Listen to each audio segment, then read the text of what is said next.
Ever wanted a woman to look at you like this? Well, look no further than our enigmatic puppeteer Yinlin, striking fear and awe into the hearts of foes and allies alike. Let's dive into how you too can pull her strings. Yinlin isn't just a master of puppetry, she's a storm in human form. With her trusty puppet Zapstring, she weaves webs of destruction that leave her enemies in shock, literally.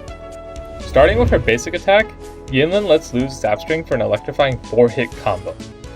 For her heavy attack, Yinlin consumes stamina to whip Zapstring around her, dealing damage in an AoE fashion. For her mid-air attack, Yinlin is sent plummeting straight down, heel first, with Zapstring being pulled along of course, into her unlucky, or lucky if you're into that kind of thing, target. And for a perfect dodge comes her dodge counter, a tantalizing 2-hit combo. All of these attacks deal electro damage. Now, let's talk about her resonance skill, Magnetic Roar. Yinlin's puppet, Zapstring, is sent forward to deal AoE electro damage. At the same time, Yinlin enters execution mode where her basic attacks and dodge counters will deal a single instance of electromagnetic blast when hitting a target. This can be triggered up to 4 times. Electromagnetic blast itself targets all enemies marked with Sinner's Mark, courtesy of her Forte circuit, for electro damage. Yinlin's resonance skill can be recast for a short time to additionally cast Lightning Execution, slam dunking Zapstring right into her opponent's faces for even more damage. Onto her Forte circuit, Chameleon Cipher. Yinlin gains judgment points when dealing basic attack damage with Zapstring or when dealing damage with the resonance skill. Yinlin's basic attacks, resonance skills, and intro skill apply a debuff called Sinner's Mark. When she reaches maximum judgment points, her heavy attack evolves into Chameleon Cipher.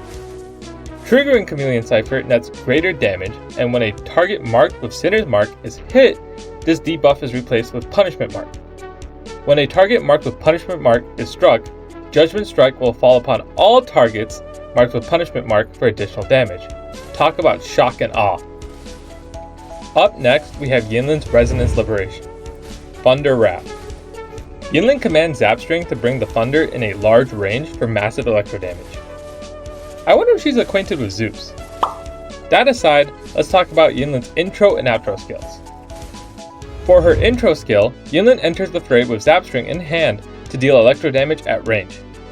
What's more important, however, is her outro skill. The incoming character has their electro damage amped up by 20% and the resonance liberation damage amped up by 25%. Pair her with electro DPS like Calcharo or Yanwu, and let the storm continue. For skill leveling priorities, focus on her Forte circuit, then resonance liberation, then resonance skill, then basic attack, and lastly, her intro skill. Now then, let's talk about how to build Yinlin, starting with her weapon. Her best in slot will be none other than Stringmaster, her signature weapon. With base crit rate, a damage percent bonus, a stacking attack percent bonus, and an additional attack percent bonus when off-field, this weapon is the cream of the crop. Alternatively is the 5-star standard weapon banner rectifier, Cosmic Ripples. This provides base attack percent, energy regen, and a stacking basic attack damage bonus. For our more affordable alternatives, we have the following 4-star rectifiers. Augment, a battle pass weapon, provides base crit rate and an attack percent bonus after casting Resonance Liberation. Jinjiao Keeper provides a base attack percent and a 15-second attack percent and HP percent buff when the intro skill is released. And for the true Chads out there, we have our 3-star choices. Rectifier of the Night provides a base attack percent and a 10-second attack percent buff when releasing the intro skill. Guardian Rectifier, a craftable weapon, provides base attack percent and a basic attack and heavy attack damage bonus. With that out of the way, let's get down to the meat and potatoes, Sonata effects and echoes. With Yinlin's outro skill doing most of the supporting, we can focus on building her personal damage. I mean, that's why you got her, right? Because you want to look at her and only her, right? Anyways, ideally you will shoot for a 5-piece Void Thunder set. The 2-piece set effect provides a 10% electro damage bonus, and the 5-piece effect grants an additional 15% electro damage bonus, stacking up to 2 times when using the heavy attack or resonance skill. If you don't have a strong 5-piece set yet, you can mix in a 2-piece set of Lingering Tunes for a 10% attack, or a 2-piece Moonlit Cloud for a 10% energy regen. Yinlin's best main echo, especially when equipping a 5-piece Void Thunder set, is easily Tempest Mephis, not to be confused with Thundering Mephis. This triggers a quick 2-hit combo. Landing the second hit yields a 12% electro and heavy attack damage bonus for 15 seconds. You could also main Thundering Mephis. It performs a 6-hit combo and provides a 12% electro and resonance liberation damage bonus for 15 seconds. The downside is that those 6 strikes eat up quite a bit of field time away from Yinlin, but does net you more resonance energy.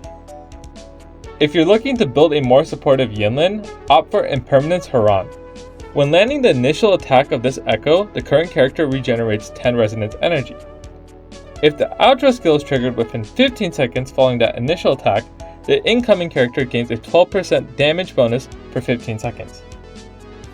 Now for the echo layout, you want to run 4-3-3-1-1.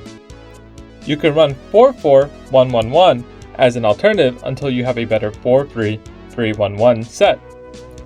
For main stats, your 4 cost will want crit rate or crit damage, your 3 cost will want electro damage, your 1 cost will want attack percent.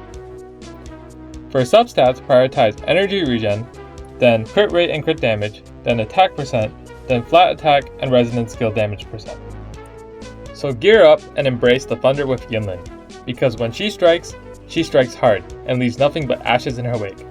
Don't forget to like, comment, and subscribe for more Wuthering Waves guides.